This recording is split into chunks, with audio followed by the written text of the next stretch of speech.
അങ്ങനെ ഡൽഹിയിൽ വന്നിട്ട് എൻ്റെ ആദ്യത്തെ വിഷുവാണ്. ഞങ്ങൾ മലയാളികളെല്ലാവരും കൂടെ ചേർന്ന് അടിപൊളി ആഘോഷിക്കാൻ തീരുമാനിച്ചു. നമ്മുടെ വീട്ടിൽ തന്നെയാണ് കേട്ടോ ആഘോഷിക്കുന്നത്. വാഴയിലേക്ക് വേണ്ടിയിട്ട് ഇറങ്ങിയതായിരുന്നേ. തലേ ദിവസം തന്നെ ഞാൻ തേങ്ങ വറുത്ത് വെച്ചു. അതായത് സാമ്പാറും കൂട്ടുകറിയാണ് ഞാൻ ഉണ്ടാക്കേണ്ടത്, പിന്നെ കുറച്ച് ചോറും. അങ്ങനെ എല്ലാവരും അങ്ങനെ രണ്ട് ഐറ്റം, അതിൽ കൂടുതലും ഉണ്ടാക്കിയവരുണ്ട് കേട്ടോ. അപ്പോൾ നമ്മൾ എന്ത് ചെയ്തു, തലേ ദിവസം തന്നെ ചീത്തയാവാത്ത പച്ചക്കറികളൊക്കെ കട്ട് ചെയ്ത് വെക്കുന്നുണ്ട്. അപ്പോൾ കട്ട് ചെയ്യാൻ വേണ്ടിയിട്ട് നമ്മുടെ ഫ്രണ്ട് സൗമ്യയും ചേട്ടായിയും ഒക്കെ വന്നിട്ടുണ്ട്. ഞങ്ങളെ കൂടെ തന്നെ കട്ട് ചെയ്യുമ്പോൾ അവർക്കും ജോലി എളുപ്പമാണെന്ന് പറഞ്ഞ് ഞങ്ങളങ്ങനെ എല്ലാവരും കൂടെ ഇരുന്ന് പച്ചക്കറിയൊക്കെ കട്ട് ചെയ്ത് വെച്ചു.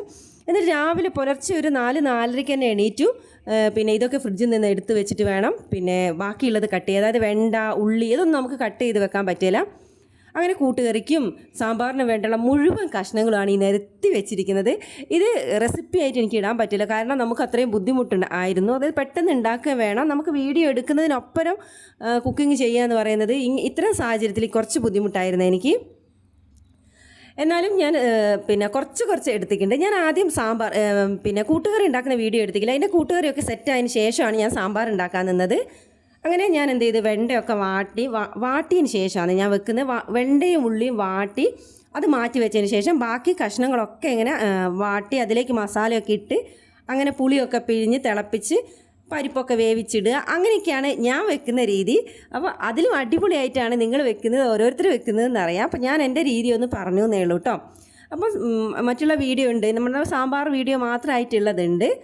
അങ്ങനെ എന്ത് ചെയ്ത് ഇനി കൂട്ടുകറിയൊക്കെ സെറ്റായി ഞാൻ അതിലേക്ക് കപ്പൽ മുളകും, അതായത് കായ്മുളകും, പിന്നെ എന്താണ് തേങ്ങാക്കൊത്തൊക്കെ വറവിടാണ് ലാസ്റ്റ് സ്റ്റെപ്പാണ് കൂട്ടുകറിയുടെ.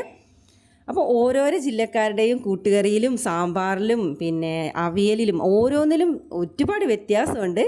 അപ്പോൾ ഞാൻ എൻ്റെ 10 ആകുമ്പോഴേക്കും എൻ്റെ സാമ്പാറും പിന്നെ കൂട്ടുകറിയും അങ്ങനെ എല്ലാം സെറ്റായി. ഒരു 11 മണിയാകുമ്പോഴേക്കും നമ്മുടെ ഫ്രണ്ട്സൊക്കെ അവരവരുണ്ടാക്കിയ എല്ലാ ഐറ്റംസായിട്ട് ഇവിടെ വന്നു.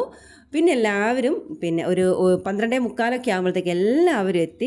നമ്മൾ കുട്ടികൾക്ക് വേണ്ടി അതായത് കുറച്ചൊരു ഗെയിമും കൂടെ ഇതിൽ ഉൾപ്പെടുത്തിയിട്ടുണ്ട്. കാരണം അവർ വെറുതെ ഇരുന്ന് ബോറടിക്കണ്ടല്ലോ, അവർക്കൊരു സന്തോഷമാവട്ടെ. അപ്പോൾ പിന്നെ എന്നാൽ അടുത്ത ഒരു പരിപാടിക്ക് അല്ലെങ്കിൽ അടുത്തൊരു വിഷുവോ അല്ലെങ്കിൽ അവർക്ക് ആഘോഷിക്കാനൊരു താല്പര്യം കൂടെ വരുമല്ലോ. അങ്ങനെ നമ്മളെല്ലാവർക്കും വേണ്ടിയിട്ട് ഒരു കുഞ്ഞു ഗെയിമും കൂടെ ഉൾപ്പെടുത്തി.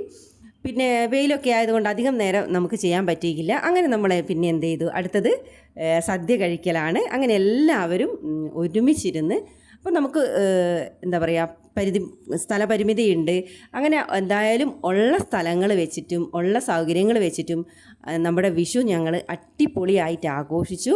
ഈ ഒരു സമയത്താണ് നമ്മൾ ഒറ്റയ്ക്കാവുമ്പോഴുള്ള വിഷമം മനസ്സിലാവുന്നത്. ഇങ്ങനെ വിഷു ഓണമൊക്കെ വരുമ്പോൾ പറ്റാവുന്നത് പോലെ നമ്മൾ എന്ത് ചെയ്തു, കണിയൊക്കെ